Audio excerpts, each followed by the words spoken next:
Today I'm making eggplant and mushroom baked. I'm chopping the eggplant here. It's already washed. So I'm going to chop it. Don't mind my chopping. I'm bad at it. But once it's cooked, you're not going to notice anything. I'll just be softening and blending well. I'm adding cumin to this. And I'm going to add paprika just to give it some color. I love to have paprika because I just love the color that it brings. I'm going to add chili flakes. As you can see, I love the heat that the chili flakes brings to my food, so I'm adding a little bit of chili flakes to it. And I'm going to add salt, salt to taste, not too much salt. Too much salt is not good for your health, so just a little bit of salt onto that. And I'm going to add black pepper. I'm going to just grating the black pepper on there.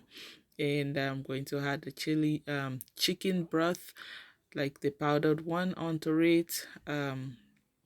Just again, it had more flavor as it cook, so I love to add that there. And going to add some oil onto this. Just not too much oil. That's why I like baking it, because it takes less oil when you bake. So I'm adding oil on there, and I'm going to marinate this just the same way I marinate the chicken. I just mix it very well, put in the oven, and you can see the final result. You can